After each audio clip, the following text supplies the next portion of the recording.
5, 4, 3, 2, 1.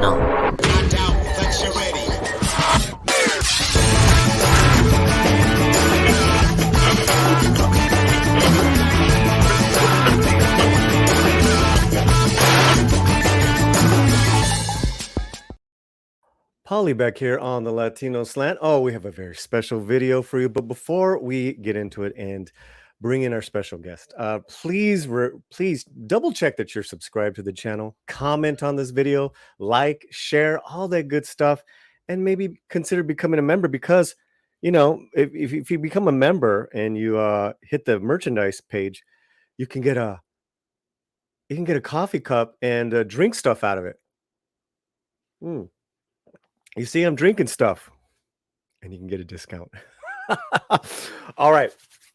Our special guest for today is an actor who I have seen in 2 shows recently, and recently done reviews on these shows. So you know how excited I am for Narcos Mexico, not just season 3, but all of them, but also to Gentified, which I feel is a very special show. Some great episodes in the latest season, and this gentleman is in both of them.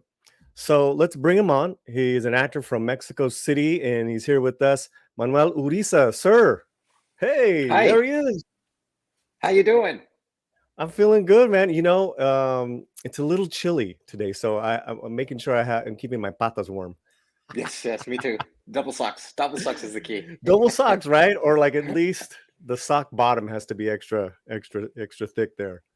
Yeah, no holes. No holes in the sock. No holes. So let's just say right now, congratulations on Narcos Mexico and Gentified. Thank you. Thank you so much. They're 2 such exciting projects. I'm so happy to be a part of them. I mean, let's talk about the roles because I'm really curious as far as audience reaction, fan reaction, because you play Hank, who is like a real treacherous dude in Narcos. He's like the dark force. Yes. And then you play the long lost son, but the father of Carlos Santos's character, who was only talked about in season 1, and then you're like all over season 2, and you're in my favorite episode, the Thanksgiving episode. Oh my God, we'll talk about it in a minute. How exciting as an actor, in your words, describe each character for me. Like, just describe Hank for me.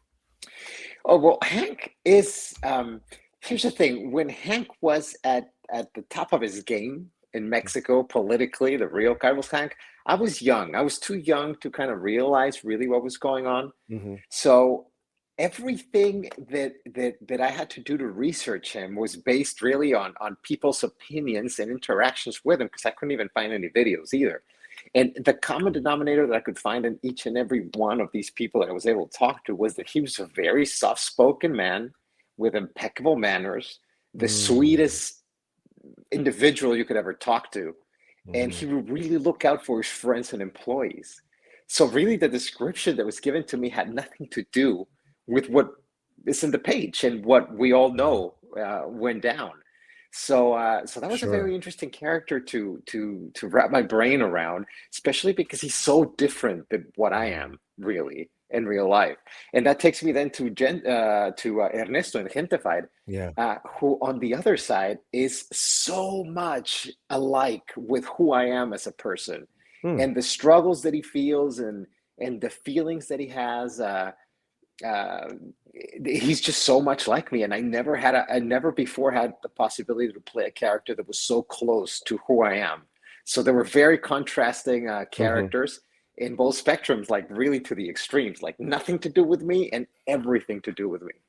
Well, and let's just tell you guys to the audience, Manuel is in both seasons, which this never happens for an actor. I know because my other half is a working actor, so I know the ups and downs, my brother. Yeah. But to have your two shows that you're in kind of debut within a week of each other. Yeah. That within must have 5 been an days. exciting time in your household. It was exciting. Yeah. It was exciting for in a different way, Mm. and my wife can tell you because I am my Oh, worst critic. So every time we were like, okay, we're gonna watch an episode, my wife would literally hit pause and be like, okay, but you promise we're gonna just watch it and not dissect everything that comes out of your mouth, right? Like, are I you promise, I groaning or are you like promise. talking to the when you Oh, like when all kinds of things, all kinds of things, all kinds of things. I'm talking, I'm groaning. I'm like, oh, I should have. Oh my God, how come I didn't? Oh no, oh wait, that's my wife's like, all it, right, you know what? I need to watch these by myself. it's a fantastic insight because our audience doesn't have the actor's insight. They're fans Right. of people's work, and I know my audience are huge fans of Narcos, and I'm introducing the Gentefied. Um, that's probably a great misconception that that actors have, that they're like so high in themselves and, oh, I love my work and I'm the greatest. Oh It's my, not yeah. it's not the case with actors. No, no, not at all. And I mean, I'm sure there's a few out there that are very proud of the Oh yeah, things they do when they see them, but all the vast majority of the actors I've worked with, and I yeah. include myself in that, it's very it's very humbling to see yourself, Mhm. because here's the thing, you put yourself, you make yourself vulnerable, and you Mm. have to kind of drop all defenses and become vulnerable in order to attack a character and really display the humanity or the emotions that you want to display, or the ones that you want, that you're allowing to Mm. affect you. And then Mhm. watching that, as a spectator from the screen, is the weirdest thing, It's so weird. Mhm. because somehow, in my case at least, you revert to all the insecurities that kind of led you to be able to drop your guard in that particular moment. So they all kind of come flying at me from the screen, and I'm like, oh my God. So it's Yeah. difficult Yeah. to watch myself, for sure. Now, you were born and raised in Mexico City, is that correct? Yes, I was born and raised in Mexico City. And when did your training start as an actor? And how important is training for actors? Because I know a lot of movie stars that aren't trained as actors. Well, I'll tell you, my story is very particular as how I came upon acting. Mm, I really never envisioned myself as as being an actor or making this for a living. wow. It was kind of circumstances, kind of the craft found me. Hmm. Um, it's such an interesting story. Just to make the story short, I went in to do a because a friend of mine invited me, because it was our day off supposedly, and they were doing scenes for a show called Burn Notice in Miami, where I was living at the time. Oh, This was great over show. 10 years ago. Yeah, great Okay. show. Yeah. And he called me and said, like, hey, they're doing some scenes in the beach and they need background people. All we need to do is hang out at the beach and they'll give us like $100. I was like, oh my God, awesome, let's do it. So then the next day, I had to go to the stages to sign a release or something. And when I get there, there's like a room, and there's people like standing in line and going in and out, and like literally 10 seconds, everybody in and out, in and out. So I go in.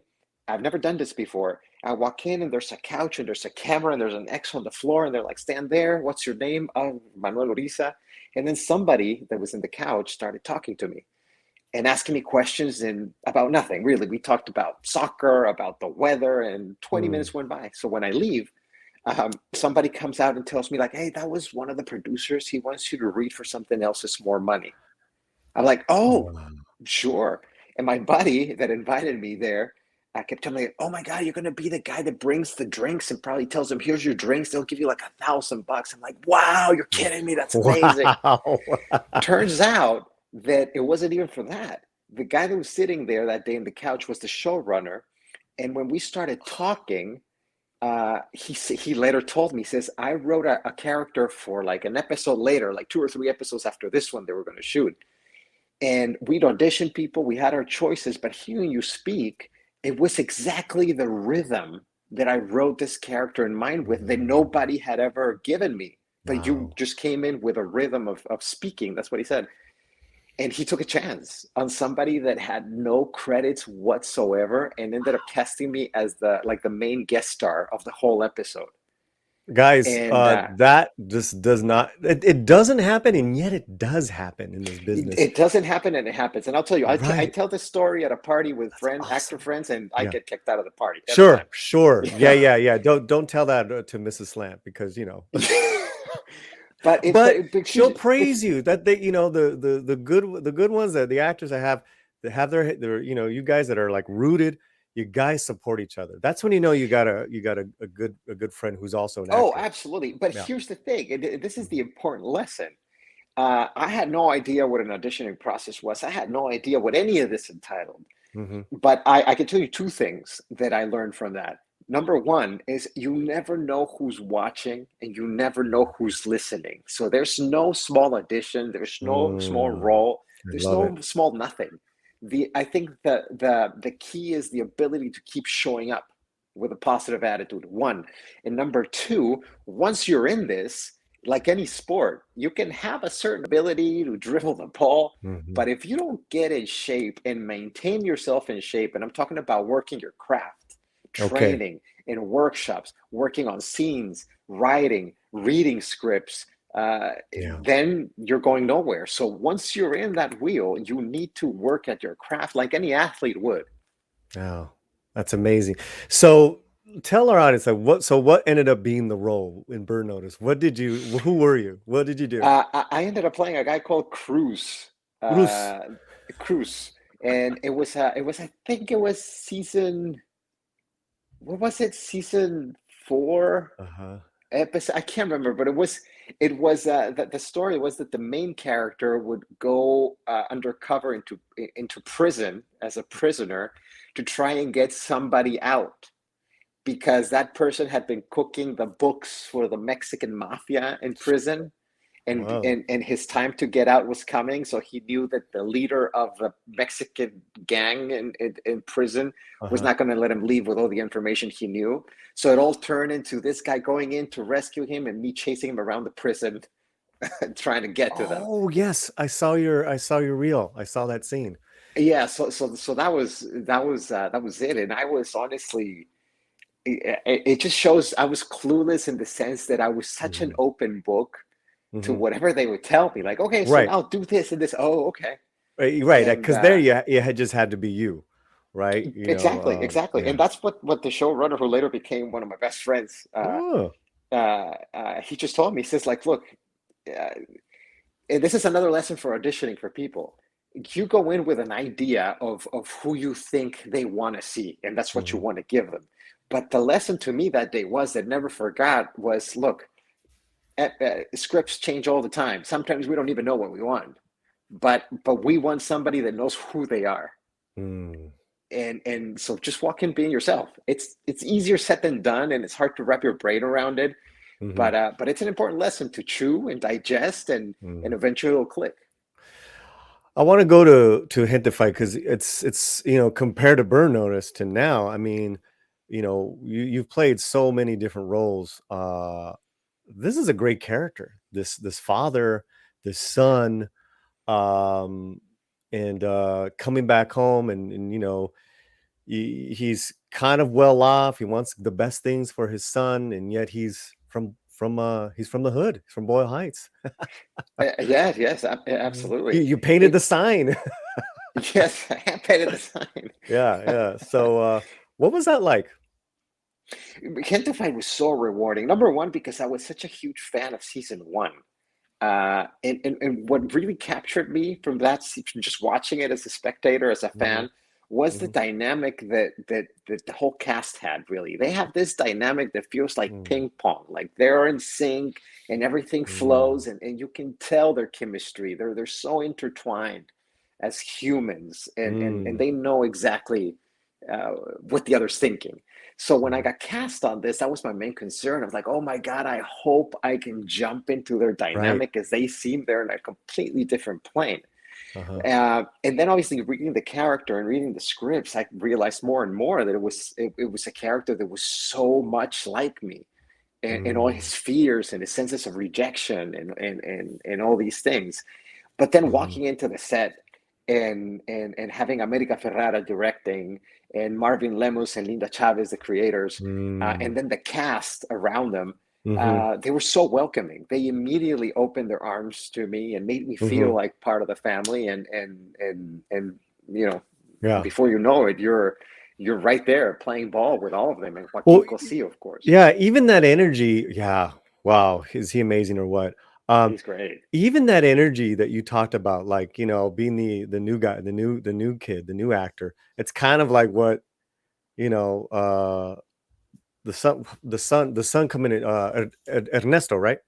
Yes, Well, Ernesto coming back, it's like he fitted in and yet he didn't, right? But yes, let's talk about I listen, there's some episodes that I liked more than others. That I'll just put it like that. But my favorite episode was the Son's Giving.